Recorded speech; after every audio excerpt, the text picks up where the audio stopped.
Hi and welcome to Hedgehog Hollow. Today we're going to make 2 cards at once using some Rubbernecker stamps and alcohol inks. Now alcohol inks are something you've all asked for quite some time, so I'm really excited to show you how to use them on Yupo paper. We're also going to stamp with ink on Yupo paper and heat emboss on it as well. So lots of techniques for us to go through. Let's get started. So we're going to start by using some Yupo paper, which is a completely synthetic paper. It's great to work with alcohol inks. I have a few of these small pads in fact, and they are 5 by 7 inches, so they're slightly bigger than card front size. I keep all of my offcuts just in the front here because I use them for all sorts of bits and pieces. So I've taken one piece out here and I've just trimmed it down to 5.5, which is the length of a card front, just so that I can get my perspective correct. For my sky, my greenery, and then also the water underneath. This is a great way to make 2 cards at once, which we always love because that saves us some extra time when we're creating cards. We can create a couple at once. Now I have a big selection of alcohol inks back here, so I'll bring some of these forwards so they're not completely out of reach. But we have some great ones in here, all sorts of different blues and greens, and I have my alcohol blending solution as well, which we will need later on.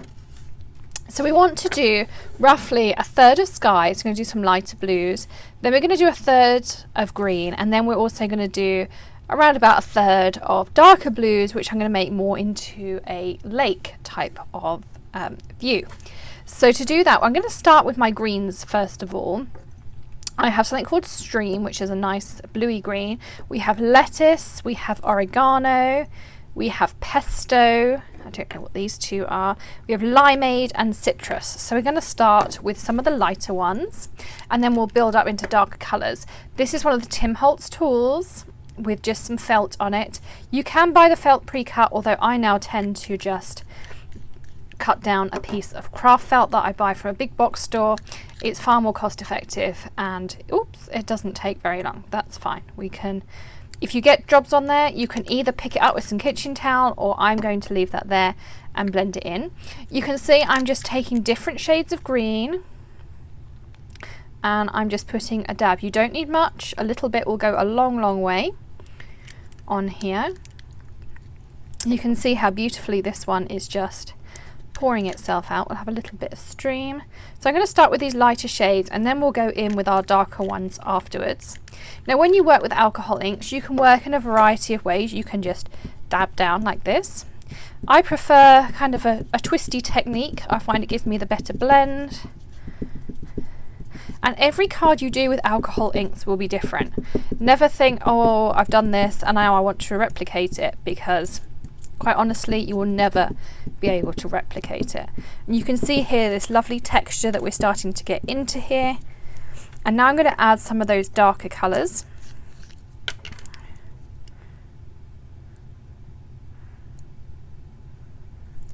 So add a few drops there. That's oregano that I've just put on there. And now I'm putting on some pesto. And we can always come back in and add more colour later. We can take colour out with our blending solution.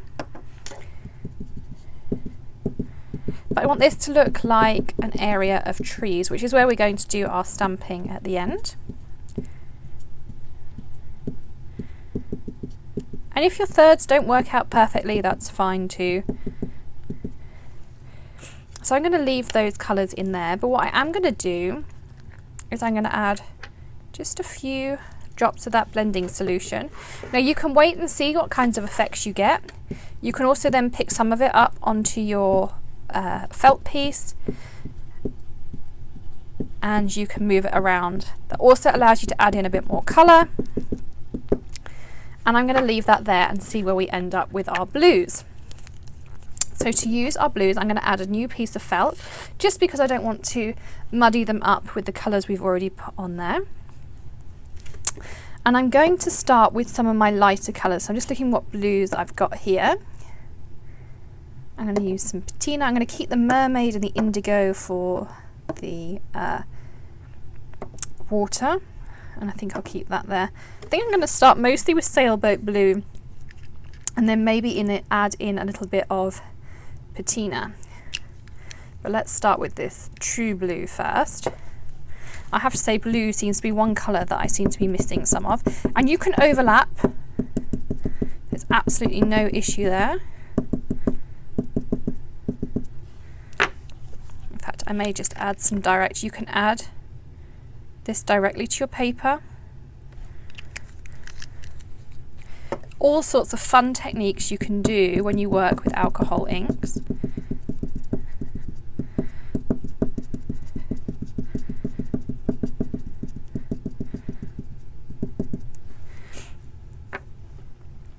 And I'm going to add a little bit of this patina, as it's called, patina.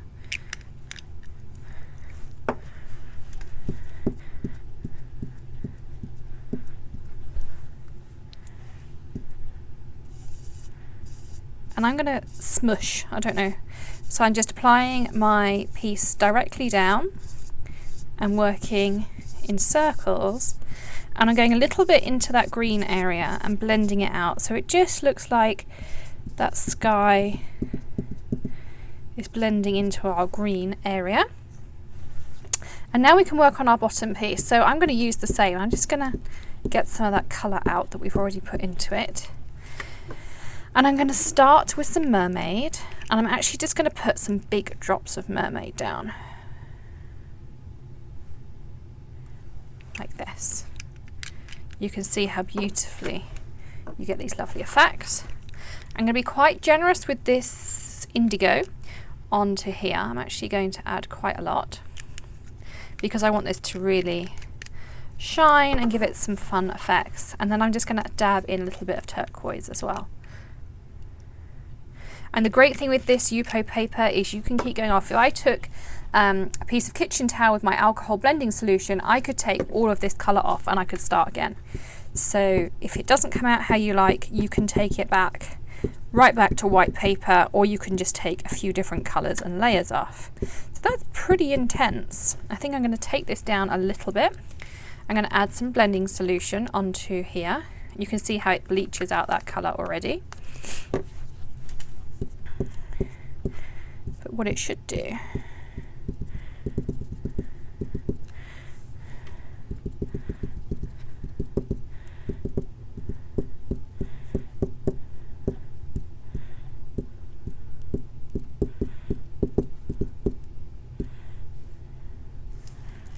and I'm going to pick up my green piece again. Again, you can use your alcohol blending solution to clean off your work surface. So if you get some down here and you're concerned about getting it off, don't worry. And I just want to soften that just a little bit. I don't want quite such a harsh edge between my sea and my sky. Now the other thing, of course, we can do is if we want to add some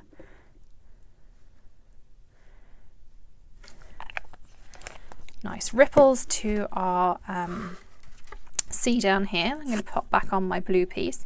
You can keep interchanging backwards and forwards. You could even stick with the same. But I want this to look more like a reflection in water. So I'm going to go back in a little bit harder. Just, it was a little bit too dark, so I wanted to pull some of that colour out. But I really like that, and I really like these holes or ripply effects that we're getting in there. So I'm going to leave that like that. You don't need to particularly leave it to dry for very long, maybe 5 minutes. I'll clear everything up and then I can show you how we're going to stamp onto these two panels and mount them up into our card. So now we're ready to get stamping. All I've done is cut my panel in half, so each one is 2.5 inches wide, and we're going to stamp on each piece. So I've got these two beautiful sets from Rubbernecker, and if you know the history of Hedgehog Hollow, you'll know we worked with Rubbernecker a long time ago now, and I met them recently at a show and I saw these sets and I knew this was the technique I wanted to show you and that they would work perfectly. So I'm just going to lay on my stamp. I need to remove this rubber mat because they're a rubber mounted on Easy Mount, and I've just got one of my Teflon mats underneath. I'll link that video up in the blog description. I'm just looking where they are.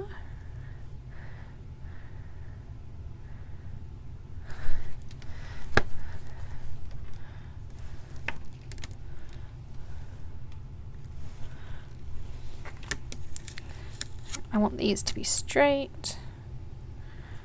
Let's see what that ends up. Perfect. So what you can do is I'm going to use the Adirondack Pitch Black Pigment Pad. This is one of my favourites for stamping over alcohol inks. You can also use the My Favourite Things Hybrid, but this is just a little bit stronger. I don't like using a StazOn, I find it too thick, but this one tends to work nicely.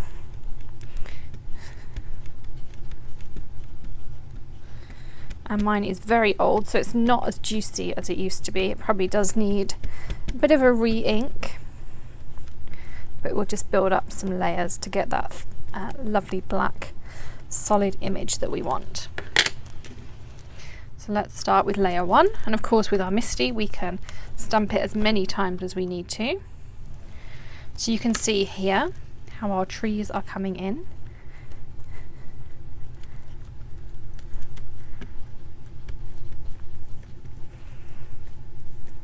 And these would also be great maybe for some calming Japanese style scenes. And there's all sorts of things you can do. You can build this up into a complete woodland.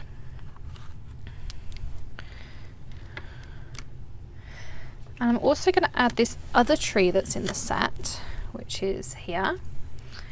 And I'm just playing about slightly with positioning because, as I say, every single one you do will be different.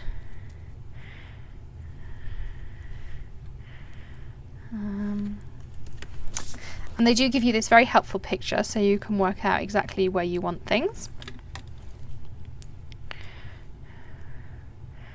I'm going to put this tree in there. And this will just clean off with soap and water or a little bit of stamp cleaner exactly as normal, this pigment pad. You don't need to use your StazOn cleaner to get your stamp clean again.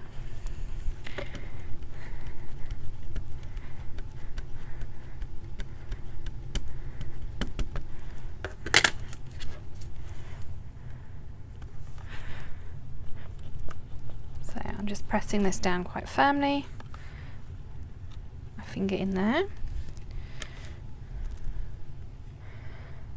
And I'm also going to stamp some of this little tree, I think, on this side down here. So I'm going to give this a quick clean, and then I'm just going to stamp another little tree over here. So just before I stamp that out, I wanted to show you how clean you can get your stamp afterwards. It won't stain your stamp particularly. I will also link up my post on cleaning stamps because I have a little bit of a toolkit that will get most stains off of your stamp, but because I only want to partially stamp on this one, I just really wanted to make sure it was super clean. And I've put my little black pad underneath because I'm going to be stamping on a block. And I'm going to do my best here just to ink up that little tree.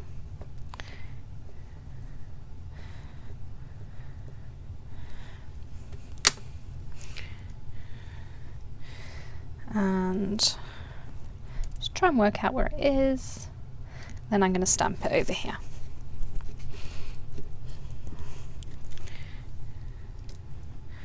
There we are. So that's our nice scene. So I'm going to pop that to the side just to give it a few minutes to dry before we mount it up. And then we can also stamp our second piece. Now for this one I'm going to use the other Rubbernecker stamp that I've got called Open Range. This is the one here. There is a background piece that comes with it, but I'm just going to do a forest scene using this stamp here. So again, I want to remove this because we're going to use our Misti lid. And I'm going to stamp from one side to the other, like so. So we'll pick up our stamp.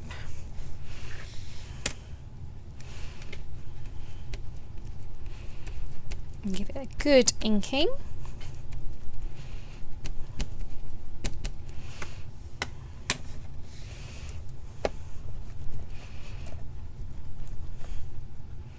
Oh. I'm going to do that once more.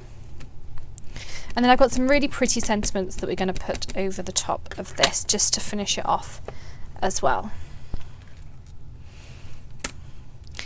Now I'm going to move this along. To do that, I'm going to grab a piece of window sheet, just the sheets that normally come off the back of your stamps. And this means I don't have to clean my stamp in between. I can just move it along.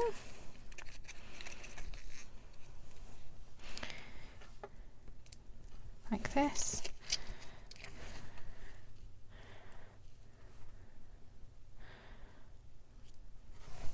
And all of that black ink, the residual black ink, will now stay on that window sheet, which I can now remove. This I can just clean off with some stamp cleaner, and then I can stamp down over here. So that just saves me having to clean my stamp every time I want to reposition it. Those sheets you get on the back of your photopolymer stamps are really handy. I have a huge envelope of them here. Really recommend you keep those. So again, I'm just going to add some more ink.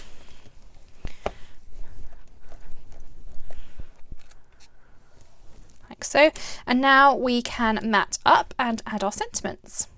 So here are our cards ready to mount up. Each piece I just helped a little bit along with my Heat It tool just to dry off the inks, as it's a non-porous paper, so those inks are not going to set in. You need to heat set them just slightly. And then I've just either put this onto a strip of black cardstock with around about 1/4 of an inch top and bottom, and this one just the same but on the sides. So now we can add our sentiment. I have a Neenah Solar White card base here, and we're going to stick our panel across here, and I'm going to use this Neat and Tangled Topography set to use for my sentiment. So again, I'm going to use my Misti, and I'm going to use my Misty Corners. In the Misty Corners set, you get a few different things, and there is a video series on our YouTube channel, Hedgehog Hollow, on YouTube. But this is a particular favourite because it's great for lining up sentiments. So I'm going to put this all the way down here. And now I can make sure that my sentiment goes up against this set square here. And my sentiment is going to be nice and straight. Now I need to remember to leave a gap between Adventure and Is Calling, because that's not there itself, because they're two separate stamps. Now, because they're photopolymer, they will just stick just a tiny bit. So that does allow me that little bit of wiggle room to move them around here. But I'm going to go down here. Now once you are happy you have it in the right place, don't remove your set square yet. You first of all, we're stuck to the front over here. Let's just pick this off. One step ahead. Pick your sentiment up onto your Misti front. Then remove your set square. And for this, I'm going to go back to using my Favourite Things hybrid, because it does give me a lovely fine sentiment.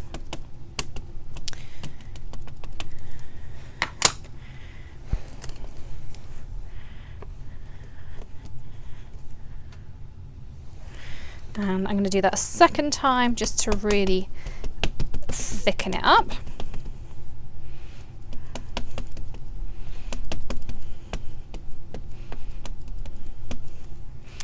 And if you get ink on here and you're worried about getting it on your white card base, just take your stamp chamois and you can wipe it straight off. The chamois is in the cleaning video that I referenced earlier and will be in the description and also in the linked blog post. So check out the description below for that blog post. And I'm going to remove this and pop them to the side. We'll clean those after. And now we can finish off this video, this card rather. I'm going to use my Big Mama roll of foam. So that's this one here that sits in my drawer. It's much better value to buy the big rolls. Again, it'll all be linked up for you in that blog post.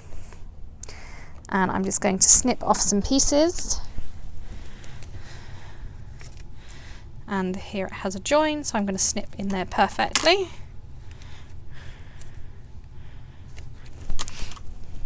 And cut a little bit more. And one of these rolls will last me months and months. I'm sure if you had one of these rolls, it would probably last you years. It's a lot cheaper than buying lots of dimensionals and different foam tapes. And you can also layer it on top of each other if you want to do something that's a little bit higher as well. So now we can add this on. Okay, so that's our first card finished. I think it looks really fab. A lovely masculine card, maybe a bon voyage, masculine birthdays, all those kinds of occasions. Now we can finish up our second one. I'm actually going to stamp for this one directly onto this panel here, and I'm using this phrase that says, blessed are the curious, for they shall have adventures, which I think is lovely. So I'm actually going to stamp directly on here. I'm not sure whether to do I think I'm going to do it at the bottom.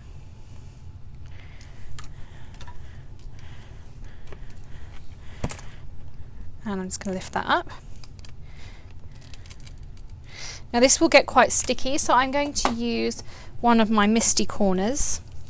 Again, you get these lovely squares, and I can keep that against there, and that's not going to move on me. Now, because I've used the Yupo paper and things do tend to just stay a little bit wet on here, I'm going to be quite generous with my powder tool. Then I'm going to use my VersaMark.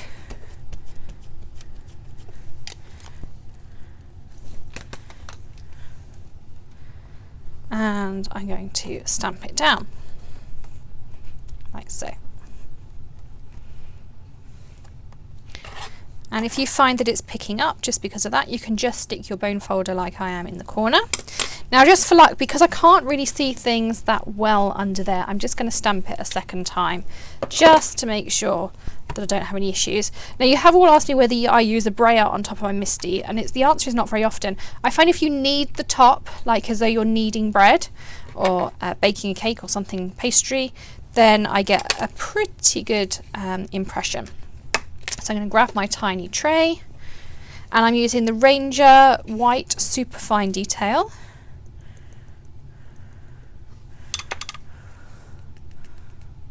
I'm just going to give this a good strong flick, and these trays are great. Again, I'll link it all up.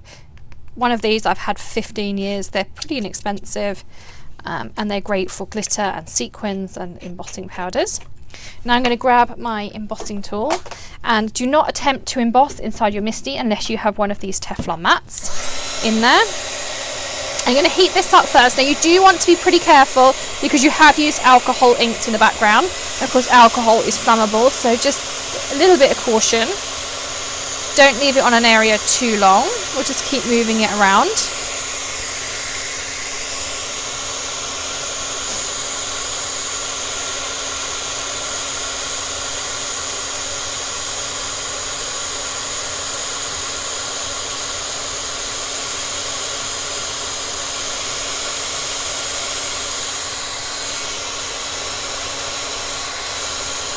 There we go.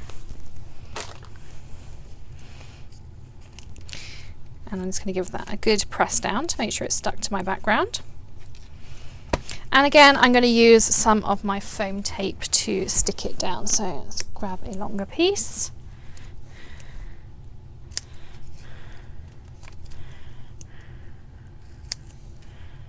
Down there.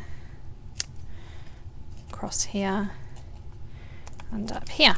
I'll just peel all those backs off, and they come off so easily on here. And this one I'm going to stick down the middle here.